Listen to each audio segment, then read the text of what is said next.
Hey lads, Mason here. Welcome to the Law Cabin. This is where we keep the stories that don't fit neatly into the history books. The ones carried in whispers, remembered in fragments, and told like they're half memory, half myth.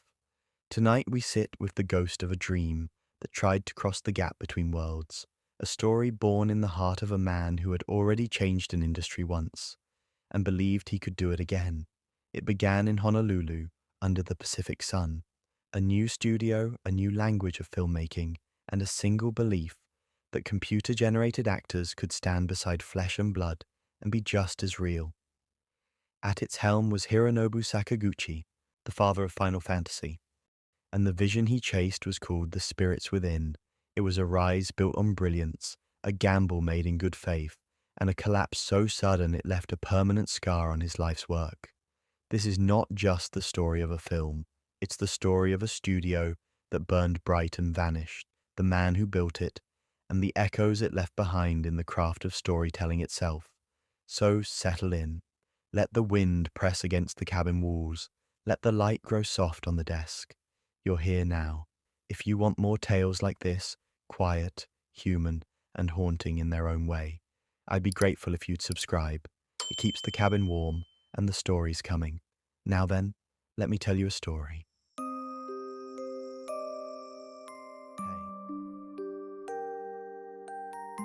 Welcome to the Law Cabin podcast.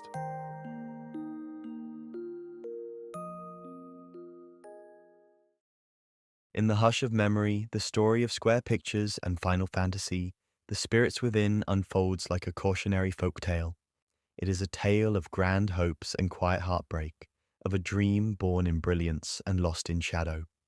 In the late 1980s, a young game designer named Hironobu Sakaguchi was fighting to save his fledgling company, Square. In a last act of faith, he poured his ideas into a fantasy role-playing game and gave it a name tinged with finality, Final Fantasy, as if it were a last prayer. To his own astonishment, that Final Fantasy became an astonishing beginning. The game's success in 1987 rescued Square from ruin and launched one of the most beloved series in video game history. Over the next decade, Final Fantasy grew into a legend of its own, each new installment pushing boundaries and enchanting players worldwide. By the late 1990s, Sakaguchi was a celebrated creator, his once daring gamble having paid off in spades. The franchise that was born from desperation had become a cornerstone of gaming culture, renowned for its cinematic storytelling and emotional heft. Perhaps it was inevitable that Sakaguchi's restless creative spirit would seek a new frontier. As the lines between video games and films blurred with each advancement in technology, he began to dream of bringing Final Fantasy to the silver screen, not as a mere adaptation, but as a revolutionary leap, a film that could stand on its own artistic merit. This would be his boldest venture yet, to marry the interactive magic of games with the timeless impact of cinema, and in doing so make fantasy reality. It started fittingly with a spirit. In the mid-1990s, personal tragedy struck Sakaguchi. He lost his mother, Aki, and found himself consumed by questions of life and what comes after. Grief pressed upon him, but it also ignited a profound curiosity. What becomes of the soul when the body dies? In his culture, the Shinto belief speaks of a life essence returning to the earth. In Western myth, he found echoes of Gaia, the spirit of the planet. These ideas took root in Sakaguchi's imagination. He began crafting a philosophy within his stories, the Gaia theory, a fictional cosmology where every living being's spirit flows back into the world's lifeblood upon death. This theme quietly entered his work on Final Fantasy VII in 1997, represented as the ethereal life stream flowing beneath the game's surface. But Sakaguchi wasn't satisfied with hinting at it in a game. He envisioned something larger, a cinematic narrative wholly devoted to this concept of life, death, and spiritual energy. By the time Final Fantasy VII took the world by storm in 1997, selling millions and proving that video game storytelling could resonate globally, Sakaguchi felt the moment was ripe. He had watched audiences marvel at the game's cutscenes and cinematic moments, and he sensed that technology was on the cusp of a breakthrough. He wanted to make a film, one collaborator recalled simply, as if it were the most natural next step for a man whose games already felt like epic movies. But this film would be unlike any other. It would be fully computer generated, yet as photorealistic as live action. In an era when Pixar's stylized animations were just beginning to charm moviegoers, Sakaguchi aimed for something far more ambitious: digital humans indistinguishable from real actors, imbued with genuine emotion and souls. It was an enormously risky idea. No one had ever attempted a feature-length photorealistic CGI film with human characters. The very notion skirted the edge of the uncanny valley, that eerie gulf where almost human figures can feel unsettling. Yet Sakaguchi's mind was set. He was determined to push into this new frontier, even if it meant venturing alone into a mapped territory. Thus, the seeds were planted for Square Pictures, a dedicated movie studio under Square's wing. In 1997, as Final Fantasy VII's success reverberated, Square's executives gave Sakaguchi their cautious blessing to pursue his cinematic dream. They established the new studio in an unlikely place, Honolulu, Hawaii. This choice was deliberate. Sakaguchi wanted the project to be a truly international collaboration, not confined to the traditional anime industry in Japan, and not entirely subsumed by Hollywood either. Hawaii was a midpoint, both geographically and culturally, between East and West. Moreover, Square worried that if the studio were in Los Angeles, they might lose creative control to Hollywood influences, and in Tokyo, they feared they might not attract the necessary global talent. So Honolulu became the home of Square's grand experiment, a tropical paradise turned hotbed of high-tech filmmaking. They set up shop on some of the priciest real estate in the city, pouring money into state-of-the-art facilities amid swaying palms and ocean breeze. The new studio buzzed with excitement and uncertainty. Sakaguchi took the helm as director of the planned film, and he brought on board a trusted colleague, Motonori Sakakibara, known for directing the impressive cutscenes of Final Fantasy VIII, to co-direct this venture. They also enlisted veteran producers Chris Lee, a Hollywood producer familiar with big-budget projects, and Jun Aida, a producer from Japan, to bridge the cultural and industrial gap. A global recruitment drive began. Artists, animators, and technical wizards from the US, Japan, and beyond were invited to uproot their lives and move to Honolulu. And they came, lured by the challenge, the sunshine, or perhaps the sheer historic boldness of the project. For many, it was an adventure, building a new studio from scratch, inventing new techniques as they went, and attempting something that could redefine cinema. At the heart of this project was a screenplay that Sakaguchi had been nurturing for years, originally titled Gaia. In early drafts, it was an expansive science fiction tale, heavily shaped by Sakaguchi's meditations on spirit and planet. Its protagonist was named Aki, after his late mother, a tribute quietly woven into the very fabric of the story.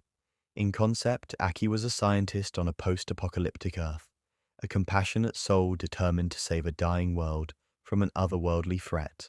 The script went through many revisions as production ramped up. Seasoned screenwriters Al Reinert and Jeff Vintar eventually reworked Sakaguchi's initial story into a tighter Hollywood-style screenplay. But through all the changes, the core remained. Dr. Aki Ross would journey to gather a series of spirits that could heal the planet, even as phantom-like aliens ravaged what was left of humanity. It was a bold and abstract premise, blending sci-fi action with New Age spiritualism. Sakaguchi was insistent that the film carry a philosophical weight beneath its spectacle. He once explained that while there is plenty of action and even a love story, the film's real heart was in those philosophical elements about life, energy, and spirit, seeded from his reflections when his mother passed away. "When my mother died, I began thinking about this, and that's where the idea originated," he said, underscoring how personal this story was to him. Yet for all its metaphysical underpinnings, this was also to be a technical marvel, an action-packed sci-fi adventure that could compete with any live-action summer blockbuster. The team's first challenge was to find out if they could truly create believable digital actors. They began with an internal experiment known as the Grey Project. In this prototype, the studio crafted a short scene, which never made it to the final film, featuring two women, one named Aki, arguing in a modest apartment. It was a mundane scenario, meant to test whether subtle human drama could be conveyed through pixels. The snippet was shown internally, and it impressed Sakaguchi and others at Square. The characters were on the right side of realism, but something was still missing. The studio realized that motion, how these digital humans moved, was key to believability. They needed cutting-edge motion capture to imbue animated characters with lifelike movements. But in 1997, motion capture for full-body human performances was still a fledgling art, with no roadmaps for a project of this scale. Square reached out to an expert, Remington Scott, a pioneer in motion capture technology who had worked in both video games and experimental animation. When Scott got the call, he was literally at home playing Final Fantasy VII, the game Sakaguchi had created. The synchronicity was uncanny. One moment he was immersed in Sakaguchi's digital world, the next he was being invited to help Sakaguchi realize an even more ambitious vision. Scott flew out to Hawaii, joining a growing army of creators united under Square Pictures' banner. He quickly saw what Sakaguchi and the team were attempting, something no one had ever done before. There was no template, Scott later said. No one had done this before. They weren't just making a movie, they were inventing a new form of filmmaking. The work that followed was monumental, a 4-year odyssey of creativity, problem-solving, and sheer perseverance. Roughly 200 people labored over the film, many of them trailblazing new techniques as they went. By the end, those efforts added up to an estimated 120-person and of years of work, an almost unheard of investment of human effort for a single movie. The budget, initially planned around a generous $70 million, ballooned to $137 million as the reality of what they were trying to do set in. Every time the team cleared one hurdle, another appeared. Thousands of detailed models had to be built, futuristic vehicles, ruined cityscapes, alien creatures that glowed and slivered. New software had to be written for animating realistic facial expressions and simulating the subtle sway of hair and cloth. Square's research and development division poured resources into the cause, determined to prove that the impossible was possible. Dr. Aki Ross, the digital protagonist of Final Fantasy, The Spirits Within, was the crown jewel of this effort. In one poignant scene, perhaps the soul of the film, Aki discovers a tiny green plant, a lone weed pushing up through the ashen ruins of New York City. It is the sixth spirit she has been searching for, a spark of life amid desolation. In that still moment, Aki gently cradles the fragile plant in her gloved hand, hope glinting in her eyes as spectral alien forms loom in the distance. She herself is an artificial creation, yet there is empathy in her gaze, a lifelike warmth that the artist labored to achieve. Aki's face alone had tens of thousands of individually crafted polygons. Her skin was given realistic pores and translucency, her eyes a wet shine, her hair a flowing mane of 60,000 strands, each strand swaying with her movements. The goal was not just to impress with technical wizardry, but to breathe life into the digital, to make audiences believe in the spirit within her. In effect, Aki Ross was envisioned as the world's first virtual actress. Sakaguchi and his team imagined Aki as a digital star who could appear in many films, taking on different roles just as a real actor would. She would start as Dr. Aki in this film, but if all went well, she might show up as a completely different character in a future thriller or romance, reusing the painstakingly crafted 3D model and rig. It was a concept well ahead of its time, audacious, innovative, and a bit uncanny. The industry took notice of this bold experiment. Media outlets ran stories on the making of the film, marveling at the detail in Aki's appearance. In a sign of the blurring lines between reality and fiction, one popular men's magazine, Maxim, even included Aki Ross in its Hot 100 list of 2001's sexiest women, placing her alongside real supermodels and actresses. For that feature, Square supplied Maxim with a special render of Aki posing in a purple bikini, a promotional stunt that captured the zeitgeist of the moment. It was bizarre and fascinating, a computer-generated woman being marketed as a celebrity in her own right. The New York Times noted Aki's striking presence, describing her as having the sinewy efficiency of Sigourney Weaver in Alien and the curves of Julia Roberts in Erin Brockovich, an alluring amalgam of traits designed to resonate with audiences.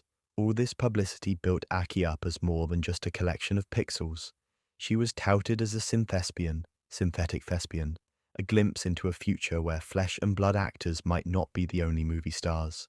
As the project neared completion, anticipation ran high both within the studio and among the public.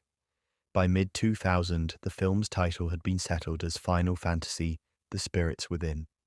This would clearly tie it to the famous game franchise, though the story itself was entirely original and bore little outward resemblance to any Final Fantasy game. This naming was a double-edged sword. It lent the film brand recognition, but also raised expectations among fans of the games, who hoped to see familiar elements.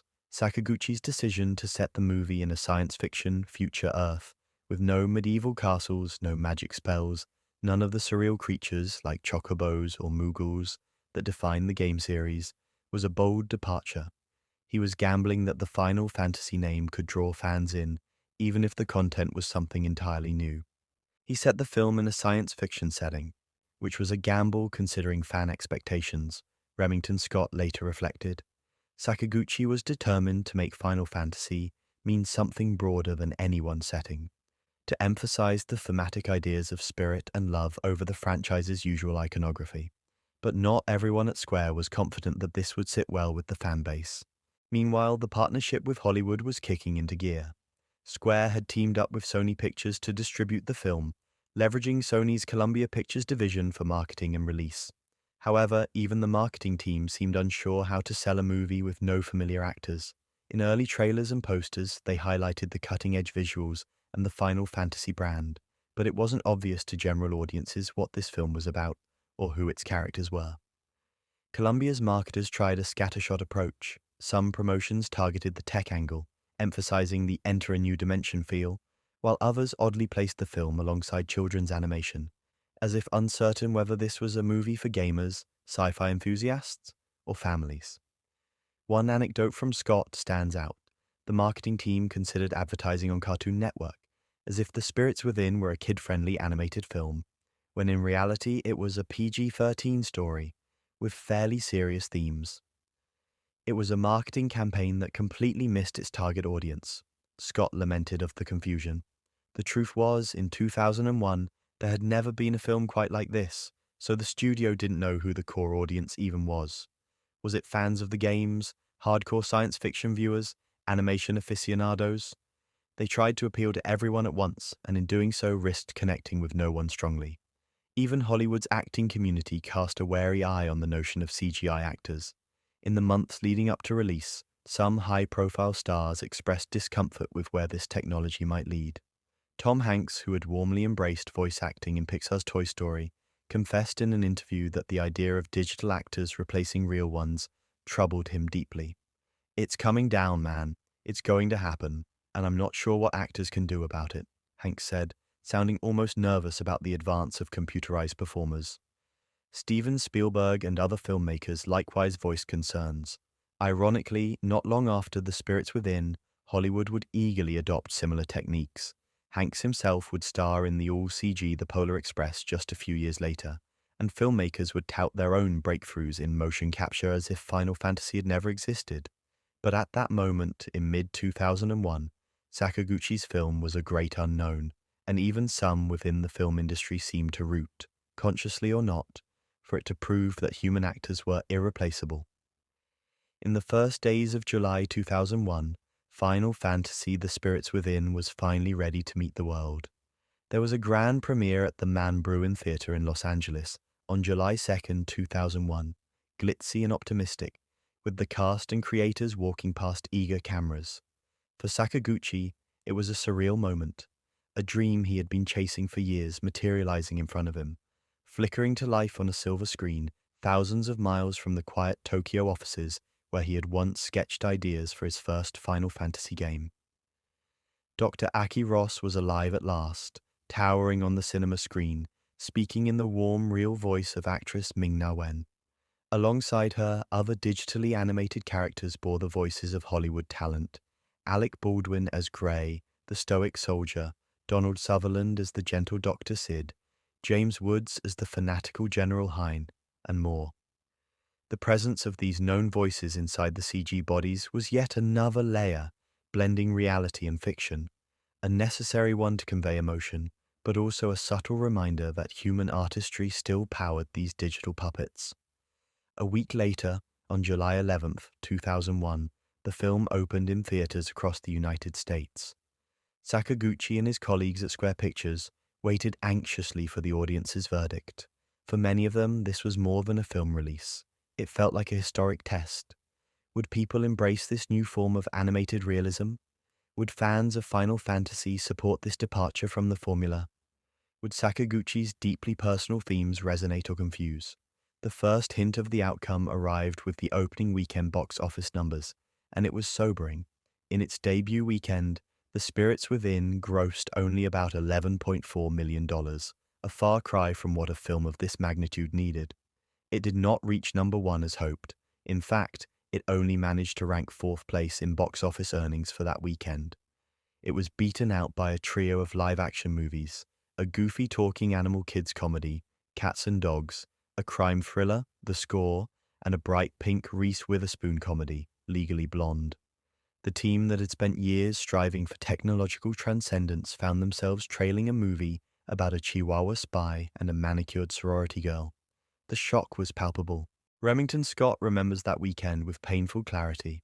"I was on the beach having a wonderful Sunday," he recounted, enjoying a rare moment of relaxation in Hawaii after the frantic final months of production, when my friend called me up and said, "Congratulations, you guys came in fourth at the box office."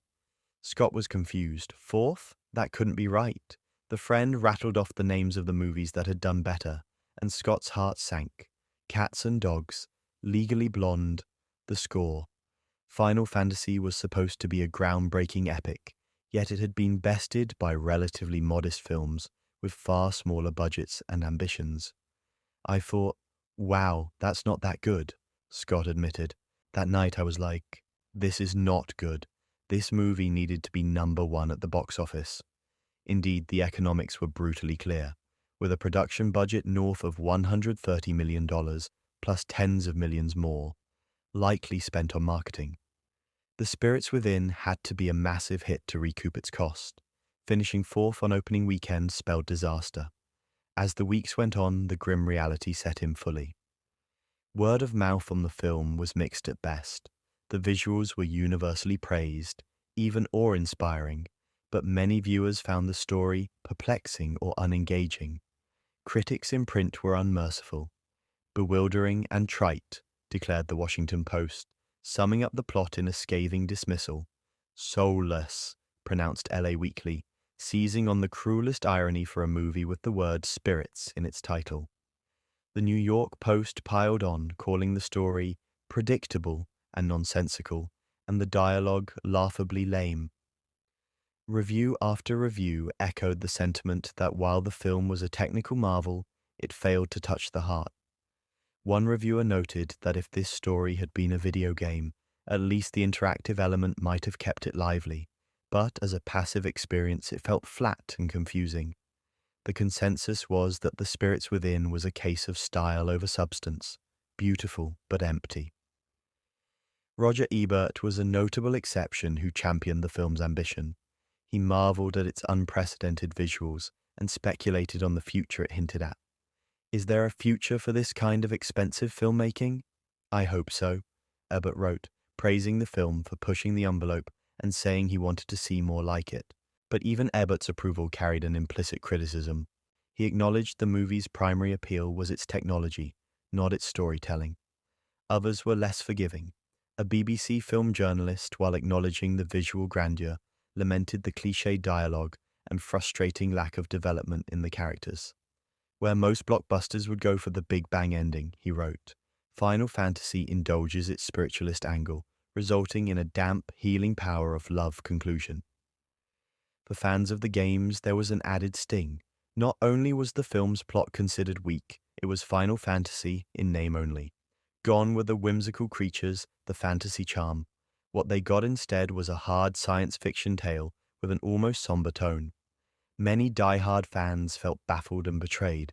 If it wasn't going to feel like the Final Fantasy they loved, why use the title at all? Behind closed doors at Square, the failure of The Spirits Within triggered a crisis. The film's theatrical run ended quickly. By late summer 2001, it had sputtered out, with a total worldwide gross of only about $85 million. That was roughly half of its break-even point. In other words, tens of millions of dollars had effectively gone up in smoke. The venture Sakaguchi had convinced his company to undertake had turned into a financial catastrophe. Square Company Limited, which had been riding high on the success of its games, suddenly found itself in dire straits. In the fiscal report that followed, Square identified The Spirits Within as an extraordinary loss. A one-time hit so large it had to be carved out separately in the books. The losses were estimated at about 3.16 billion yen, roughly 115 million USD. It was an unprecedented blow. For the first time in its history, Square was facing a year of red ink. The aftermath was swift and dramatic. In October 2001, only a few months after the film's release, Square Pictures was officially shut down. The grand Honolulu studio that had opened amid such optimism was now effectively a ghost. The offices where animators had worked around the clock fell silent. The high-end computers that had rendered armies of aliens powered down for good. There would be no second film, no chance for redemption. The virtual actress Aki Ross, once imagined as a future star, was retired before she ever got another role. Plans to feature her in other movies were scrapped immediately as the company scrambled to stop the bleeding. Square Pictures had, in the end, produced a single feature film. Its short-lived legacy would also include one final project, a collaboration to produce a short animated film called Final Flight of the Osiris for a Matrix anthology. This short, released in 2003's The Animatrix, was actually well received and showcased how far the team's technical skills had come, but it was too little, too late to save the studio. Apart from that, Square Pictures' ambitious plans evaporated overnight. One team under co-director Sakakibara had been developing a cartoony CGI feature, unrelated in style to The Spirits Within, and another group, including Remington Scott, had even been in discussions to adapt the cult classic UFO series by Jerry Anderson. Those projects were shelved permanently. Unfortunately, the studio closed down, Scott said simply, encapsulating the abrupt end of so many dreams.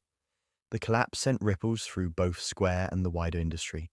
In Hawaii, recruiters from major visual effects companies descended like vultures, albeit benevolent ones, to scoop up the talented artists who suddenly had no studio to call home. Industrial Light and Magic, ILM, and Weta Digital, two giants in the VFX world, hired many of Square Pictures' staff. These artists carried with them the hard-won knowledge from The Spirits Within. In a twist of fate, the failure of Square's film became a boon for Hollywood. Peter Jackson, deep in production on The Lord of the Rings, heard about the expertise of the Honolulu crew.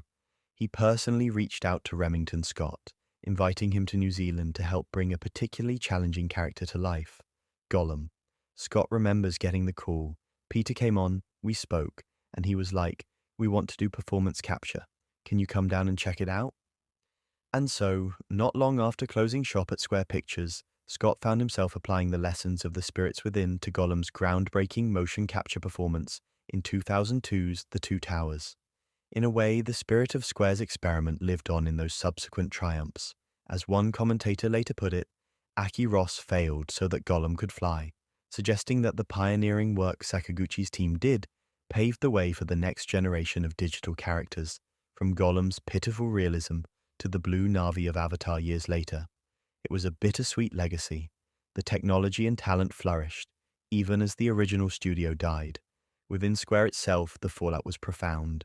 The company's leadership underwent upheaval. The longtime president and CEO of Square, Hisashi Suzuki, resigned in the wake of the financial loss, a public act of contrition and a bid to restore investor confidence. In his place, a new CEO was appointed, one who would take a much more conservative approach going forward. Talks of a merger with rival Enix, creator of the Dragon Quest series, had been brewing, but The Spirits Within nearly derailed those plans. Enix's shareholders got cold feet upon seeing Square's massive losses, and the merger was put on hold in late 2001. Only after Square produced a couple of new hit games, Final Fantasy X and the Disney crossover Kingdom Hearts, both of which were successful enough in 2001 to 2002 to stabilize the company. Did Enix agree to revisit the deal? In 2003, 2 years after The Spirits Within, Square and Enix finally merged to form Square Enix. But even then, the specter of the failed film hung over the newly unified company. The new leadership made it clear: no more wild gambles on non-core projects, no more Sakaguchi at the helm of multi-million-dollar experiments. The wounds were still fresh. The failure of The Spirits Within still haunted those involved, one retrospective noted, capturing how the people who gave their all to the film carried that weight with them long after. And what of Hironobu Sakaguchi, the man whose vision started this spiral? In the immediate aftermath, he maintained a low profile. Officially, he remained a part of Square during the merger process, but his role was greatly diminished. He had once been Square's executive vice president and the creator of its flagship series. Now he was, in effect, a reminder of a costly mistake. In 2003, Sakaguchi quietly departed the company he had co-founded, ending an 18-year tenure that had seen him rise from a young planner with a dream to a top executive. It was the close of an era. For fans of Final Fantasy, Sakaguchi's departure was as seismic as the loss of an auteur from a film series. Internally, it was understood that his stepping down was the honorable way to take responsibility for The Spirits Within. Japanese corporate culture often phrases it as leaving for health reasons or to pursue other opportunities, but everyone knew the real cause. Sakaguchi himself rarely spoke about the particulars of his exit, but he didn't hide the impact the failure had on him. He later admitted that the movie's failure and the ensuing merger were catalysts.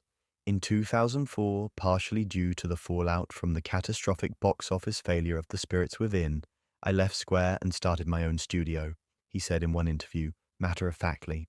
That new studio, which he named Mistwalker, was a much smaller venture where he returned to doing what he loved best: making games, weaving stories, albeit on a more modest scale and budget.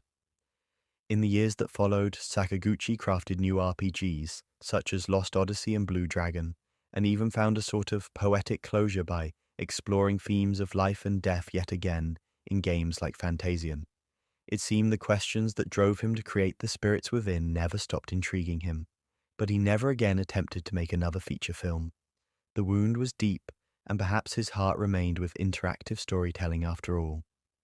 In the end, the saga of Square Pictures and Final Fantasy The Spirits Within became something of a legend, a modern parable within the worlds of gaming and cinema. For years, people would bring it up as a punchline or a warning. In industry circles, the film was cited as an example of hubris, of a project that ran away with its budget and lost its focus. How Square, flush with success, had overreached and paid the price. Yet, this is only one way to see it.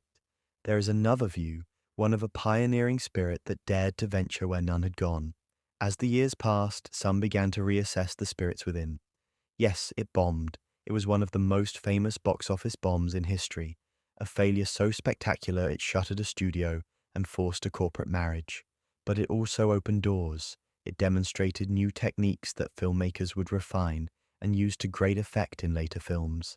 It showed that a video game company could assemble a team capable of creating Hollywood-caliber visual effects, even if the storytelling faltered. In a way, Sakaguchi and his team were too far ahead of their time, reaching for a future that audiences weren't ready to accept. In 2001, the world wasn't quite sure what to make of realistic digital humans, or a story that mixed East and West philosophies under the guise of a sci-fi adventure. Today, such blends are more common and more accepted. One cannot help but wonder, if The Spirits Within were released in a later era, say after Avatar acclimated audiences to fully digital protagonists, might its reception have been warmer? For Sakaguchi, the film remains a bittersweet memory. He once implied in an interview that he poured so much of himself into it, that, when it failed, he felt drained. The title, Final Fantasy, had proven ironically apt. It was the final chapter of his journey at Square, and a fantasy he could not quite bring to life as he'd hoped. Aki Ross, named for his mother, was meant to immortalize her memory and Sakaguchi's ideas about the soul.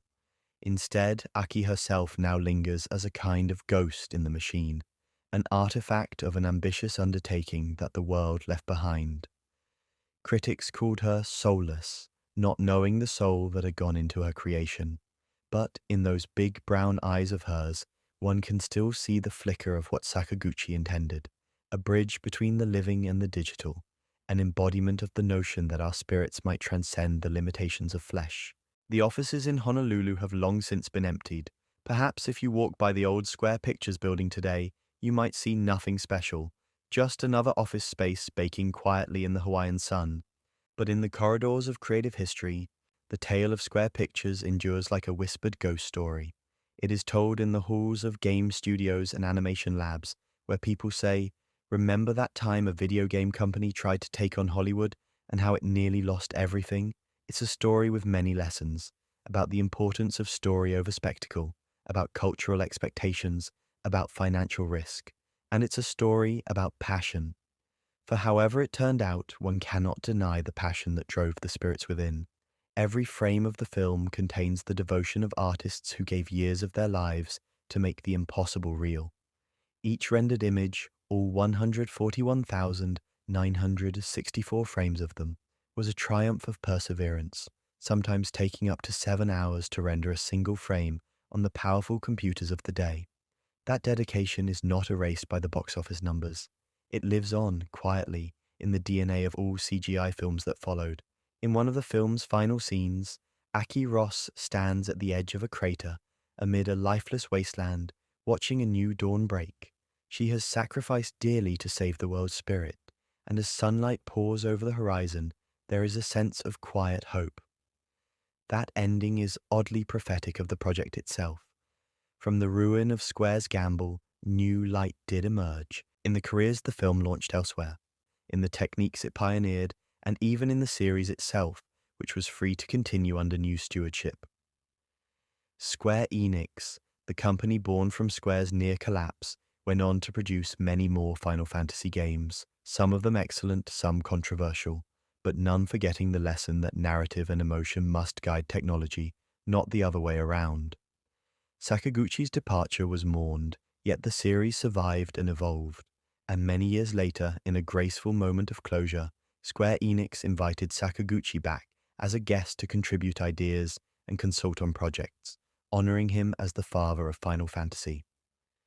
Time had softened the hard feelings, and what remained was respect, and perhaps a bit of regret for what might have been if the spirits within had succeeded. Now this story finds its place as lore, a chapter in the annals of gaming and film where dreams and reality collided with dramatic consequences. The spirits that Sakaguchi and his team sought to portray, those fundamental questions of life, death, and purpose, were not completely lost. They echoed in the hearts of those creators and in the fans who understood what he was trying to say, even if the film itself faltered. If the audience can pick up on these philosophical elements, then that's a good thing, Sakaguchi had said prior to the film's release. In the quiet years that followed, some did pick up on them, retrospectively appreciating the film's earnest spiritual core. So we end as we began, in a hush of memory. Final Fantasy The Spirits Within stands as a kind of monument. Not a triumphant one, but a mournful monument, weathered by time. In its shadow lies the story of Square Pictures, a rise fueled by vision, a gamble that turned into a fall, and the many lives and careers that were touched along the way. In telling this story, we don't just recount a flop or a failure. We listen to what it meant. We hear the crackle of an archived interview where a creator speaks about his late mother inspiring a science fiction epic. We picture the faces of artists who gave their all, seeing their work criticized as soulless and wondering if the world noticed the soul they put in. We feel the emptiness of that Honolulu studio after everyone left, as if the phantoms from the film had come to life and drained the place of its spirit. And we recognize a quiet truth. There was a spirit within this endeavor after all. It was the human spirit, creative, striving, courageous, and yes, fallible. In a reflective moment, Sakaguchi once described what he was trying to explore in the film. Not religion, but the idea of spirit as an energy, a force that could be measured yet still profound. In the movie, that idea manifests as the literal Gaia energy that surrounds and connects all life. Outside the movie, perhaps that spirit energy is what connects all those who went through this experience. A shared understanding, a lesson learned. It is the kind of hard-won wisdom that feels almost spiritual, that even great dreams can fail, and from that failure, other dreams may rise. The lore cabin grows quiet now, the fire flickering low as this long story reaches its end. We have wandered through the rise and collapse of a brave studio and the fate of a fantasy that tried to leap off the screen into reality. As with any folklore, there is tragedy here, and caution, and homage to those departed. Square Pictures lives now only in memory, a phantom studio much like the spectral aliens of the spirits within, visible only when we shine a light on it. But its tale is preserved, whispered among creators like an old ghost story on a winter's night. We remember so we may learn, and we learn so we may dream again, wiser. In the final tally, perhaps the spirits within was not truly soulless. Its soul simply transcended the film itself, living on in the collective memory of an industry. Thus ends the chronicle of Square's grand gamble, a final fantasy that proved in the end all too final, a spirit quest that became a requiem. And yet, even in this quietly devastating end, there is something reverent to behold, the audacity of imagination, the courage to try, and the bittersweet knowledge that some stories, by their very unfolding, leave behind a spirit of their own. And so the story of Square Pictures fades into memory, a dream too heavy to carry, yet too luminous to forget. If you enjoyed this, make sure to subscribe. It keeps the cabin lit, and it lets me keep sharing these quiet stories with you. Until next time, rest well and let the fire burn low.